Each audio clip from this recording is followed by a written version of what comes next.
báyìí ní tolóhùn. Òwe Yorùbá náà ni Yorùbá dẹ̀ ló máa ń pa á lówe pé ilẹ̀kẹ̀ má jà sílé má jà síta ibì kan náà ló sáà máa já sí lọ́jọ́ kan. Ọ̀rọ̀ tí ààrẹ orílẹ̀-èdè Amẹ́ríkà lọ́wọ́lọ́wọ́ báyìí Donald Trump sọ ọ̀rọ̀ yẹn ló ń jà rìnrìn tí ìdààmú ńlá sì ti dé bá àwọn tó wà ní àpáta agbára bá a ti ń sọ̀rọ̀ lọ́wọ́lọ́wọ́ báyìí. Ẹ mọ̀ pé lórí ìkànnì iSyn TV bó bá ṣe jẹ́ náà làwa mú un wá lórí jìnnà náírà gàdájì gan náà ni àwa mú un wá torí wípé Yorùbá ó pé o Yorùbá pé wọ́n ní máa ṣe ìṣó ọjọ́ kan náà ni ó débi bẹ́ẹ̀ ni òwe Yorùbá ni má bínú tó ṣe bí òwe ẹ̀yin àgbàlagbà tẹ̀ ń gbọ́ wá ńlé àti bẹ̀rẹ̀ ètò ti bẹ̀rẹ̀ náà nìyẹn ẹ bá like ẹ bá share ẹ bá subscribe sórí ìkànnì yìí torí pé lónìí n ò ní gbà wá lákòókò rárá torí wípé ń play ọ̀rọ̀ tí Donald Trump sọ náà màá play rẹ̀ fún wa tá a bá ti wá gbọ́ ọ̀rọ̀ Donald Trump yẹn tán àwọn àwọn èèyàn náà lẹ́yọ kọ̀ọ̀kan ṣé lóòótọ́ ni wípé Donald Trump fẹ́ gbéná wojú ààrẹ orílẹ̀-èdè Nàìjíríà bẹ́ẹ̀ ni bẹ́ẹ̀ tí ń wọlé yẹn ẹ káàbọ̀ ẹ máa like ẹ máa share ẹ máa subscribe sórí ìkànnì yìí torí pé nǹkan tẹ́ ẹ tún gbọ́ lónìí jẹ́ nǹkan tó ní agbára tó jẹ́ wípé ó ní agbára ni o bàbá Akíntóyè tún wá sọ àwọn nǹkan kan tó jẹ́ wípé tí n bá ti ń gbọ́ àwọn nǹkan yìí inú tèmi á sì máa dùn ara tèmi máa ń yá gágá láti lè gbé ètò wá fún ẹ̀yin èèyàn wa láti lè ṣe ètò torí wípé nígbà tá a bá rí àwọn òkodoro ọ̀rọ̀ báyìí inú mi máa ń dùn ní ara tèmi á máa yá gágá pé ẹ̀yin èèyàn wa o ó tún ti ṣẹlẹ̀ o ẹ bá ń gbọ́ ó tún ti ṣẹ o ará àdúgbò ó tún ti ṣẹ o ó ti ṣẹ òun náà bó tún ṣe ní tètè gbé wá fún ẹ̀yin èèyàn wa pé tó ẹ wá gbọ́ ohun tí ààrẹ orílẹ̀-èdè Amẹ́ríkà ìkìlọ̀ ńlá wọ́n ní tó já àwọn ọmọ tó ti já àwọn tó wà ní àpáta agbára ẹnìkan ti sọ̀rọ̀ pé he has no right to be saying that because ààrẹ làwa náà we are a sovereign nation orílẹ̀-èdè tó dádúró ni wá kò ṣe ká ààrẹ kan lè máa pàṣẹ fún ààrẹ kan ààrẹ kò lè pàṣẹ fún ààrẹ kan àwọn ààrẹ títí ń pàṣẹ fún àwọn ààrẹ tiwa lọ́jọ́sí àwọn bìrìtìkó tó ń pàṣẹ àwọn faransé tó ń pàṣẹ káàkiri ńkọ́ so gbogbo ilé ìtàn sọ pé ààrẹ kan ò lè pàṣẹ fún ààrẹ kan ààrẹ kan ò lè ṣe kinní kan fún nǹkan kan ààrẹ jà ààrẹ lọ o ààrẹ ju ààrẹ lọ ìdí tẹ̀mí sí ṣe máa ń sọ ni wípé tó bá yẹ pàwọn náà bá dúró tán bó ṣe ká dúró tán ni wàláì tá a bá dúró tán kò nílò káàrẹ̀ kankan ṣẹ̀ṣẹ̀ máa sọ fún wa ní nǹkan tó yẹ káwa gan mọ̀ nǹkan tó yẹ káwa gan ṣe ojúṣe tiwa ojúṣe wa o kò yẹ káàrẹ̀ kan máa dé kẹsàn-án máa sọ fún wa pé ẹ yá o ẹ ṣe nǹkan báyìí ẹ ṣe nǹkan báyìí ẹ ṣe é mórí yín Koiki Media ẹ ṣe o you are welcome sir you are welcome kò yẹ káàrẹ̀ kan ṣẹ̀ṣẹ̀ máa sọ fún wa pé nǹkan báyìí ló yẹ kẹ́ ṣe nǹkan báyìí ló yẹ kẹ́ ṣe tí àwa náà bá dúró tán bó ṣe ká dúró tán ni ṣé ààrẹ kó máa pàṣẹ fún ààrẹ kan pé kìnnì kan ní orílẹ̀-èdè sovereign nation ni wá kò yẹ káàrẹ̀ kan máa pàṣẹ fún wa tá a sọ bẹ́ẹ̀ fún yín pààrẹ̀ kan ò lè pàṣẹ fún yín gbogbo ẹ̀ náà mo ṣe ní ẹ wá gbọ́ torí ọ̀pọ̀lọpọ̀ àwọn èèyàn kan gbàgbọ́ wọ́n lè ní is a lie AI ní AI generated ni ẹ wá gbọ́ o eléyìí ó ti wà nù ìwé ìròyìn gbogbo ìwé ìròyìn pátápátá ní Nàìjíríà pátápátá ló gbé lónìí ẹ mọ̀ pé lórí ìkànnì iSyn ẹ̀rí mọ̀ jẹ́ mi ìṣó ni gbogbo ìwé ìròyìn pátápátá tó rò pé àwọn èèyàn kan ń tètè máa nà ń bẹ̀ fáwọn èèyàn wa tó láwọn yóò mọ̀ sọ pé iSyn ẹjọ́ rẹ ti pọ̀ jù go straight to the point ẹ má bínú mo ní ìyànnà náà dáadáa náà ní kó lè yé iTories Koiki Media ẹ ṣé mo rí yín bẹ́ẹ̀ tí ń wọlé ẹ máa bá like ẹ máa share ẹ máa subscribe sórí ìkànnì yìí ẹ já kó gbọ́ná kí ni ààrẹ Trump sọ ọ̀rọ̀ tí ààrẹ Trump sọ yìí ọ̀rọ̀ yìí jẹ́ nǹkan tó ń jà rìnrìn lọ́wọ́lọ́wọ́ báyìí òun náà mo ní ẹ já kó gbọ́ yẹn náà tá a bá wá gbọ́ tán àwọn àmọ́ ìyànnà náà lẹ́yọ kọ̀ọ̀kan torí pé gbogbo ìwé ìròyìn pátápátá ló ti gbé ìyẹn mo ti sọ kó mọ̀ dípò àtún repeat ẹ̀ ẹ já kọ́kọ́ gbọ́ fídíò náà tá a bá wá wo fídíò yẹn tán mo ti try kí n gbọ́ ọ̀nà bá sì play fídíò yẹn dáadáa sódà kẹ́yìn yẹn wá kẹ́ lè mọ̀ wípé lóòótọ́ òní Trump sọ ò kì í ṣe pé kì í ṣe high generated yìí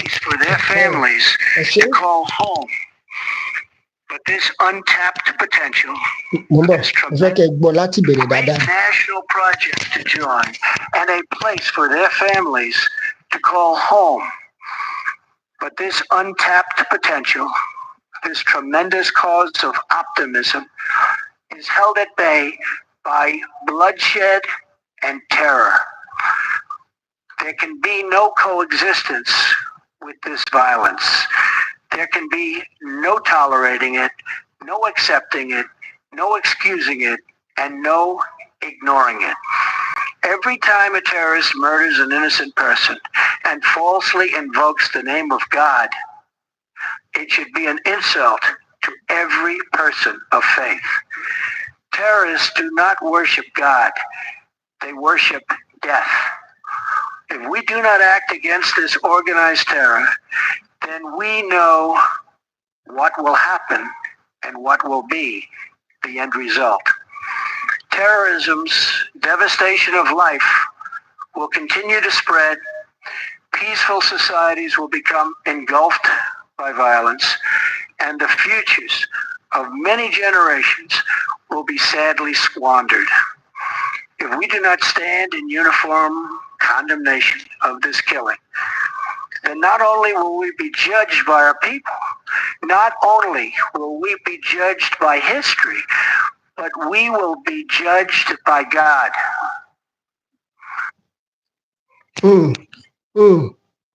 Ọ̀rọ̀ yẹn pọ̀ o díẹ̀ náà ní ìrora mọ́ mo wálé ọkọ̀ kan torí pé ọ̀pọ̀lọpọ̀ ẹ mọ̀ pé àwa kọ́ la ní fídíò yẹn, so àwa kan gbọ́dọ̀ lo fair use ní nǹkan táwa gbọ́dọ̀ ṣe lé lórí, àwa ni ká ti explain àwọn other things torí ọ̀rọ̀ yẹn gùn gan, ọ̀rọ̀ yẹn ń lọ bí ọ̀rọ̀ 30 minutes.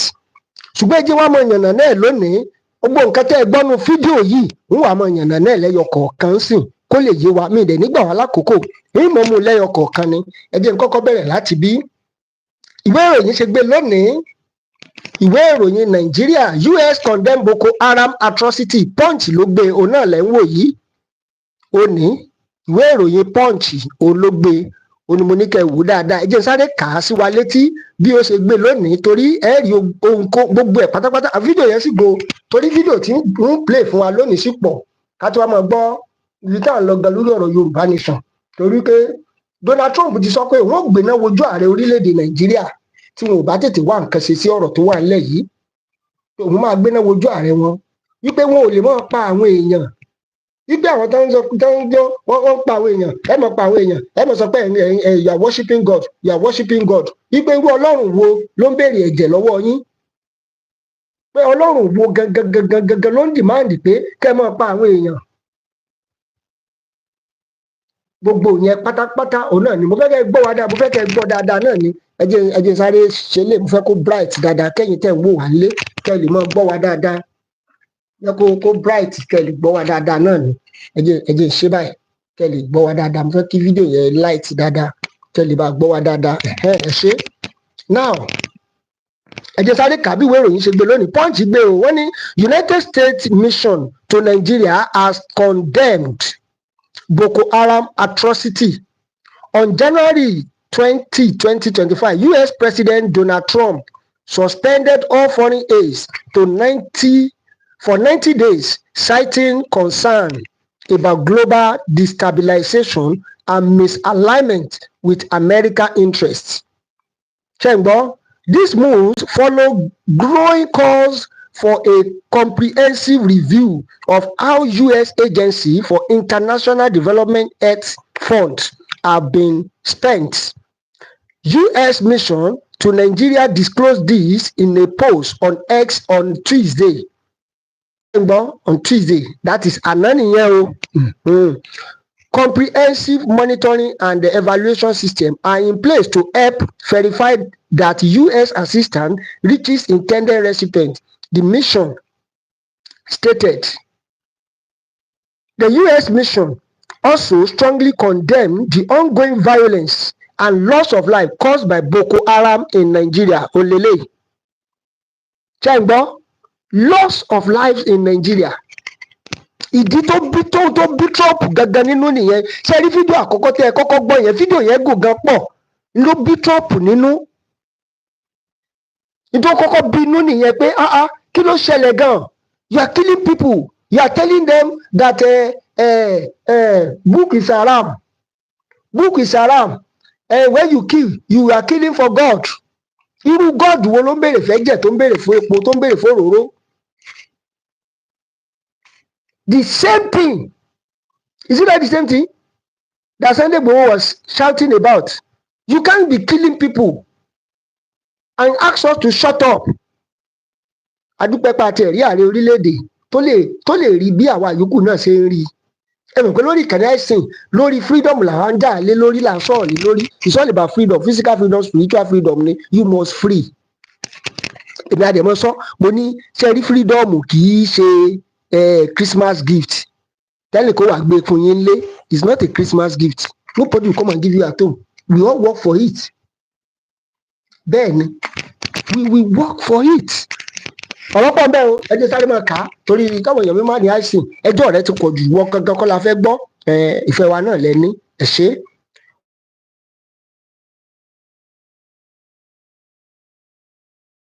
In Nigeria, the United States condemned the violence and blatant disregard for human life perpetrated by Boko Haram and other terrorist groups in Nigeria and the region it declared. All the regions within Nigeria, as Nigeria so far is attached to Nigeria, the US will not tolerate it. US, they have said it, that they will not tolerate anything that has to do with terrorism. If you like, kill yourself, but don't kill people. Don't kill Christians. Don't kill people. That is what Trump stands for now. And you see the majority of the people they are attacking, the other time it was a service was going on in our war. They enter a church, they destroy all of them. So many churches, so many, like there's a Redeem in Southern Kaduna, that they enter the church. They enter the church and they destroy everything. Thank God pé pastor yẹn jẹ́ pastor tó dúró tán tó jọmọ ìbílẹ̀. That's ọba Solomon. Ó ní má dira o, má dira, bọ́ọ̀ bá dira ikú pa ẹ́. Thank God pé pastor yẹn dúró tán. Ipò náà dúró tán jọmọ ìbílẹ̀. Wọ́n rọ̀ bọ̀bọ̀ pastor ìbò ràn pastor. I'm talking about what happened in Santa Kaduna. Pastor Redeem ni mò ń sọ yẹn o. Wọ́n rọ̀ bọ̀bọ̀ kẹ̀kẹ̀kẹ̀kẹ̀kẹ̀kẹ̀kẹ̀ ọmọ ọlọ́mọ ó gbọ́n dànù àjígìjàgà àjàgàjìgì àbí ẹkùn ọmọ ọlọ́mọ dúró tán kó má wàá dúró tán bí mo bá ṣe jàkàrà ẹ̀ nìyẹn tá bá ti rákàrà gan jẹ ọmọ ọlọ́mọ dúró tán nígbà tó rí pé kíní ẹ̀ ń pọ̀ wọ́n ló ó ràgàbò ìyàwó àtọmọ ẹ̀ ló disappear mo ní tó olúwa mi ẹ̀rọ ó lè dàbí kọ́mẹ́dì lójú àwọn kan but reality of life ni mò ń sọ fún yín ó lè dàbí kọ́mẹ́dì ṣùgbọ́n nǹkan tó ṣẹlẹ̀ lèmi ń sọ yẹn ẹ̀rùn kò lórí kàní àìsàn àwọn ń parọ́ ẹ jẹ́ sọ reality let the people understand the truth. Ẹ jẹ́ nǹkan díẹ̀ sí ká tó mú ètùtù Trump tó sọ. The statement further highlighted that Boko Haram was officially designated a foreign terrorist organization by U.S. Secretary of State on November 14, 2013.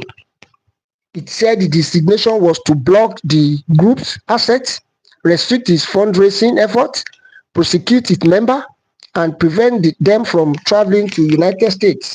The U.S. government reaffirmed its commitment to work with Nigeria and regional partners to combat terrorism and enhance security in West Africa. But of recent yìí nígbà mo sọ lẹ́ẹ̀kan mo ní ọ̀pọ̀lọpọ̀ ní ààrẹ kan ò lè pàṣẹ fáàrẹ kan. Now ṣé àṣírí ò wá padà nà tú náà sí àṣírí ṣé kò wá padà tú sínsìn wípé owó USAID tí wọ́n ń sẹ́ǹdì ganan fi ń finance àwọn terrorist àbí owó yẹn gangan náà ni wọ́n fi ń finance àwọn terrorist. Ìdí tó ṣe stop ẹ̀ nìyẹn o tí Trump ṣe wá bínú tán ṣe pé a ti proscribe àwọn people yìí gẹ́gẹ́ bí terrorist organization where are they getting their funds? Ẹ jẹ́ máa kà á sí wa létí kẹ́ ẹ máa gbọ́ bí gbogbo ìwé ìròyìn ṣe gbé. Boko Haram US to audit aid funds to Nigeria. Another one. Ó ń lélẹ̀. Fẹ́ kẹ́ rí dáadáa torí náà yẹn náà ni. Ó wà nínú Vanguard lẹ́tìrí kí tó mọ play àwọn fídíò tó láwọn fídíò evidences wà tí mo fẹ́ play fún wa lónìí ó pọ̀ mi dẹ̀ nígbà wà lákòókò torí ṣókí la máa ṣe torí àwọn èèyàn tó máa ń sọ pé ẹ̀wọ̀n diaspora ẹni àìsàn máa ṣe ṣókí go straight to the point. Boko Haram US to audit aid funds to Nigeria ló bá tán ibi tá à ń lọ gan lélẹ̀ ní tó mú bàmíjẹ́ gbé ní tó mú ìbẹ̀rù bojo gan wánú àpáta agbára lélẹ̀ yìí ó pé torí wípé tí wọ́n bá bẹ̀rẹ̀ sí ní audit àwọn àkáǹtì yìí tí wọ́n ń tọwọ́ bọ gbogbo ibi tó yẹ ká tọwọ́ bọ̀ tó ń tọwọ́ bọ gbogbo tẹ́ ẹ dẹ̀ mọ̀ pé ọ̀rọ̀ Amẹ́ríkà ọ̀rọ̀ tiwọn ẹ dẹ̀ mọ̀ pé bó ṣe ń lọ yẹn wọ́n ní bàbá fa gbùrù á ṣe kí ni gbùrù á fa gbọ́ bẹ́ẹ̀ lọ̀rọ̀ tó wà nílẹ̀ torí tó bá bẹ̀rẹ̀ sí ní fà á tó di fàǹfà ó máa kan bí tí ò yẹ kó kàn ẹ dẹ̀ mọ̀ pé àwọn èèyàn kan tá a gbọ́dọ̀ mọ dárúkọ fún gbogbo ẹnu dárúkọ gbogbo ẹ̀ náà ti lọ́jú pọ̀ tẹ́lẹ̀ tó bá bẹ̀rẹ̀ sí tún ní fà á tó bá sọ pé a máa blọọkù bẹ̀ yẹn àfẹ́kẹ́ wo bẹ̀ yẹn yóò di gòbe o yóò di gòbe gidi ni o ìdí nìyẹn tí ìbẹ̀rù bojo ṣe wá bá wọn ní àpáta agbára lọ́wọ́lọ́wọ́ bá a ti ń sọ̀rọ̀ lọ́wọ́lọ́wọ́ yìí ìbẹ̀rù bojo dé torí wípé Trump ti wá yarí ní ìsìn pé àwọn audit àkáǹtì ń bàbá audit àkáǹtì gbogbo ibi tówó ti ń lọ láti ayé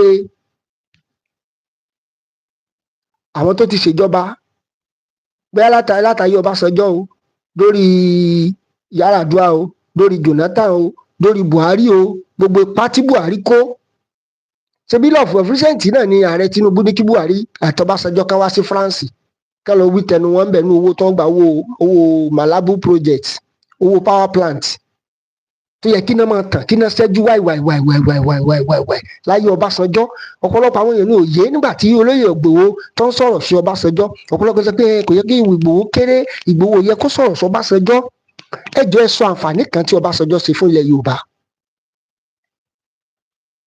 Ọba kí ni orúkọ ọba yìí ọba Ogun State yìí màá rántí orúkọ ọba yẹn gan sọ wọ́n ní Ọbásanjọ́ mo frustrate life Adenuga blow wọ́n ní tó frustrate life ẹ̀ dé wọ́n ní òun òjò yẹn rújú ráàyè iṣẹ́ nìyẹn ń lọ nìyẹn ń bọ̀ káàkiri sọ́dà jìnnìjìnnì bá yé ẹni ẹlẹ́ni kí ló ṣẹlẹ̀ gan-an so àwọn tó ń sọ ní ìsìnkú Ọbásanjọ́ òun sọmọ Yorùbá ṣé wọ́n wá parọ́ ni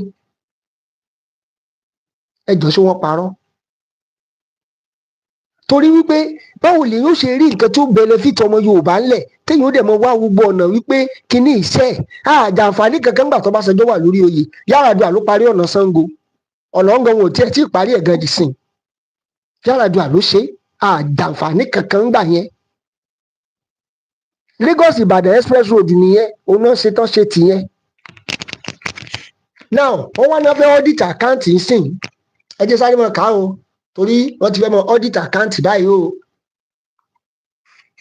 The United States mission to Nigeria has announced an investigation into how past aid allocated to Nigeria and other countries has been utilized. This follows US President Donald Trump 2025 decision to suspend all foreign aids and for 90 days. Citing concern about global destabilization and misalignments with American interests. The move responds to growing calls for a comprehensive review of U.S. Agency for International Development, that's USAID Earth funds.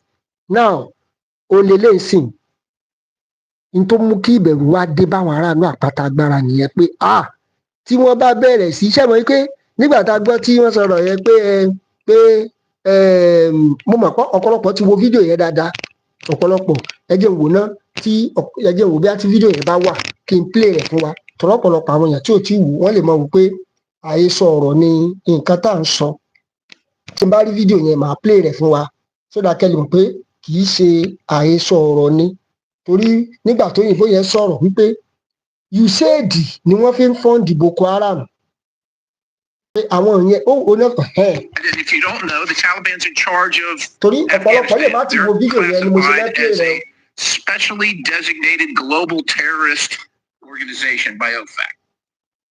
So post 2021, so this is last year, 2024, we spent 697, you don't have to be a rocket scientist, you can just read the Taliban is classified, and if you don't know, the Taliban's in charge of Afghanistan. They're classified as a specially designated global terrorist organization by OFAC.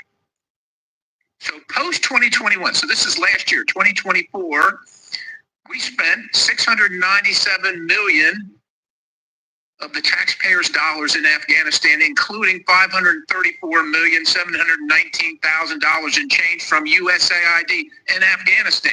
Afghanistan is ruled by folks named Sarajuddin Haqqani. Haqqani network mean anything to anybody in the room? How about Abdullah bin Laden? Who gets some of that money? Does that name ring a bell to anybody in the room? Your money, $697 million annually, plus the shipments of cash funds and madrasas. ISIS, Al-Qaeda, Boko Haram, ISIS Khorasan, terrorist training camps. That's what it's funding. Ẹ ti gbọ́ngbà tó dárúkọ Boko Haram nísìn ilé tó kà wá ń bẹ̀ làwa ti yọ yẹn gbogbo yòókù kò ṣe Nàìjíríà ilé tó kà wá pé Boko Haram o USAID ni wọ́n fi ń fọ́ǹdì ẹ̀ ara nǹkan tó bí wọ́n nú nìyẹn tí wọ́n fi sọ pé rárá kán suspend gbogbo activities Nigerian government ní láti come and work kán wá wí tẹnu wọn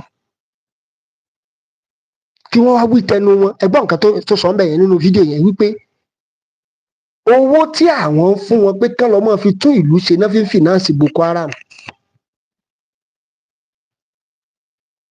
nígbà tí Sunday Igboho ń pariwo ẹ má pa ìran mi mọ́ àwọn kan dúró wọ́n ní kìnìkan ẹjọ́ náà mo ti sọ lórí ètò rí orílẹ̀-èdè wo lè ó máa nítumọ̀ débi pé ẹ gba tẹ́rọ́rìsì mú ẹ wàá sọ pé ẹ fẹ́ reintegrate wọn ṣé bẹ́ẹ̀ náà lẹ wá lẹ́mìí Ọlọ́run tó ni ẹ já reintegrate wọn wọ́n á reintegrate wọn into the system again wọ́n wá fi ń destroy system national architecture wọ́n fi ń destroy national security because these people they are terrorists they have known everything and they will go again and report back to the I don't know because these are the points tó yẹ pé ó yẹ kí ọ̀pọ̀lọpọ̀ wa ká máa ro nǹkan tá à ń ṣe gan but ọ̀pọ̀lọpọ̀ ní ìsìn báyìí bí information ẹ̀ ṣe jáde ń sìn èmi wò pé ó yẹ káwọn ọmọ Nàìjíríà ti máa fẹ̀hónú hàn káàkiri báyìí but ọ̀pọ̀lọpọ̀ náà dákẹ́ pé fílẹ̀ kò kàn wá rìpọ́ọ̀tì tán sọ yẹn kò kàn wá àwọn ìjọba ló kàn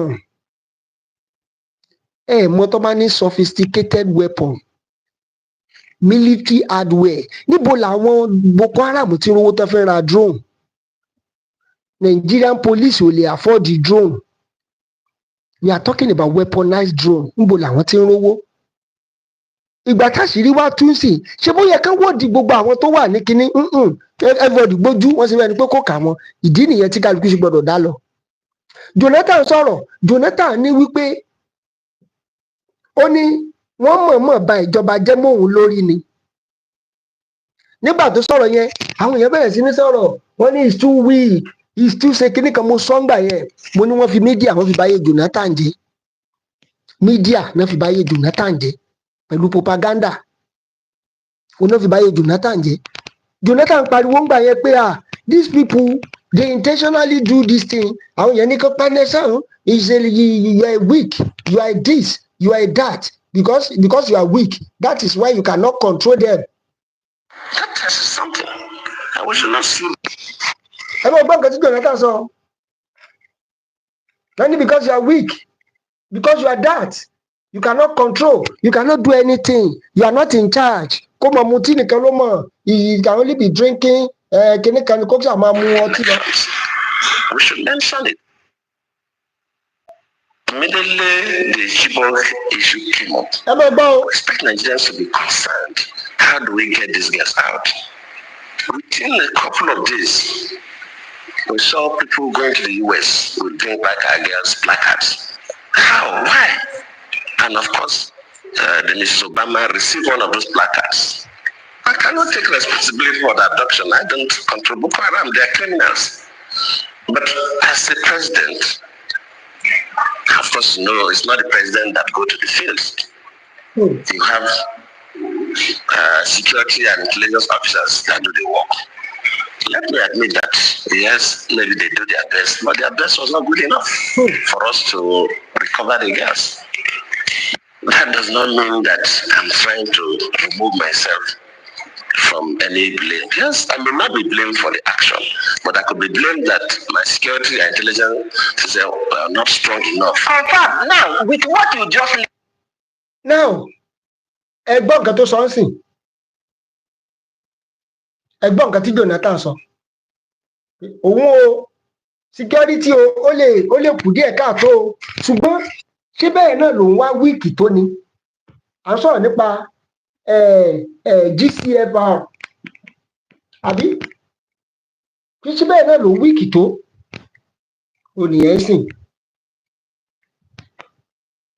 ó ti wá yí kálukú wa náà báyìí. Wọ́n mú ìjọba Jonathan, wọ́n bà ìjọba yẹn jẹ́ nítorí pé wọ́n ṣàfẹ́ gba power by fire by force. Pé àwọn ṣàfẹ́ gba power yìí by fire by force. Wọ́n dẹ̀ mú ìjọba yẹn, wọ́n bàjẹ́. Wọ́n mú ìjọba yẹn, wọ́n bàjẹ́ nítorí pé wọ́n ṣàfẹ́ gba yìí, wọ́n fẹ́ gbà by fire by force. Wọ́n nìkan tó ń ṣẹlẹ̀ lọ́wọ́lọ́wọ́ ń sìn. Ní nǹkan tó ń ṣẹlẹ̀ lọ́wọ́lọ́wọ́ báyìí táṣìírí wá tú sìn tí everybody náà wá jáde síta ń sìn.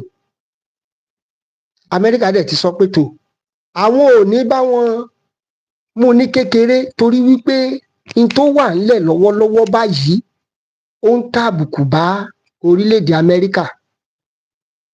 Ìdí nìyẹn tí ìbẹ̀rù ṣe wá dé báwọn ti wà náà báyìí pé tí Amẹ́ríkà bá bẹ̀rẹ̀ sí ní wọ́ọ̀dì àwọn báyìí wàhálà dé àbí òde? Pé tí Amẹ́ríkà bá bẹ̀rẹ̀ sí ní wọ́ọ̀dì pé owó tẹ́ gbà ó yá ẹ wá ṣàlàyé, owó tẹ́ gbà ó yá ibi tẹ́ ná sí, owó tẹ́ gbà ibi tẹ́ ṣe kinní kan sí, pé wàhálà máa dé báwọn. Ìdí tí bẹ̀rù bojo fi dé bọ́pọ̀lọpọ̀ wọn nìyẹn.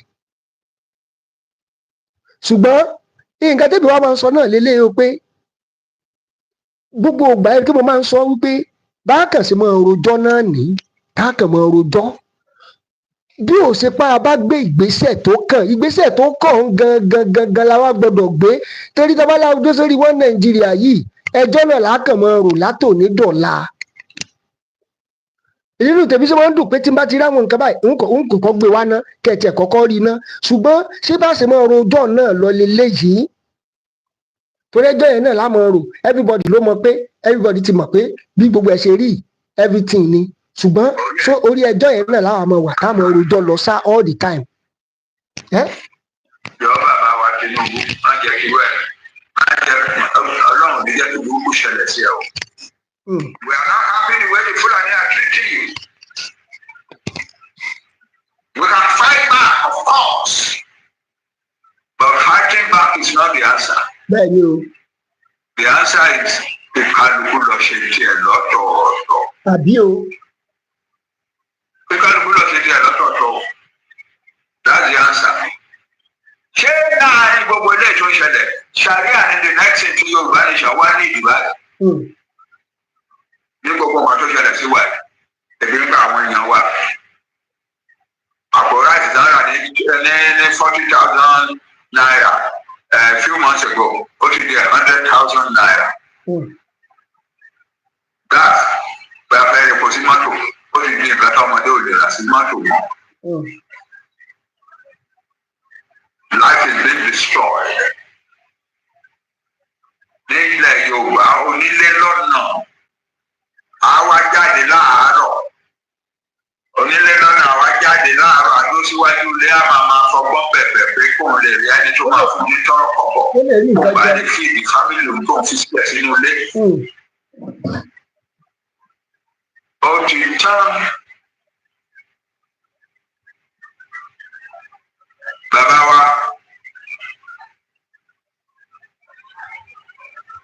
ẹnìkan kan ò ní láti sọ pé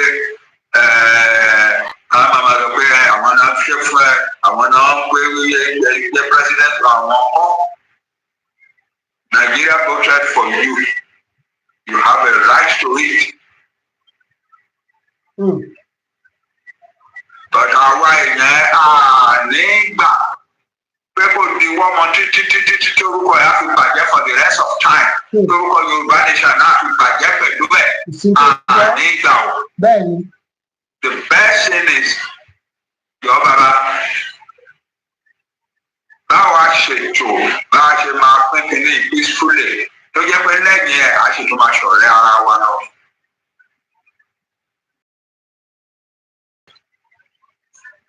Orí ẹ̀ ṣe dáadáa ó ṣe rere. Orí ẹ̀ ṣe dáadáa ó ṣe rere. Orí presidency yẹn gbà. Kí wọ́n ṣe é bó ṣe kàn ṣe ni. Ká tún mọ̀ waste time. Ó náà ni bàbá tó ti sọ yẹn. Kò ní ìdààmú tún waste time because bẹ́ẹ̀ ni mo ti sọ lórí ètò tó kọjá mo ní.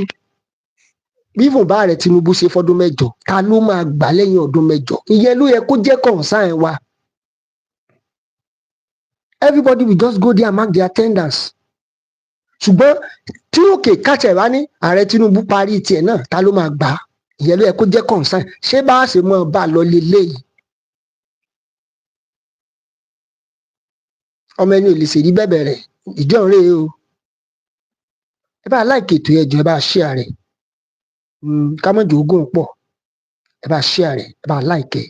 Ẹ jẹ́ kó máa lọ fà ẹ tẹ́ ni ẹ máa tẹ́ sójú ẹ̀. Bóyá ẹ̀yin ẹsẹ̀ wò wá fún ìgbà àkọ́kọ́ ẹ̀ tí ẹ ti subscribe rí, ẹ subscribe sórí ìkànnì.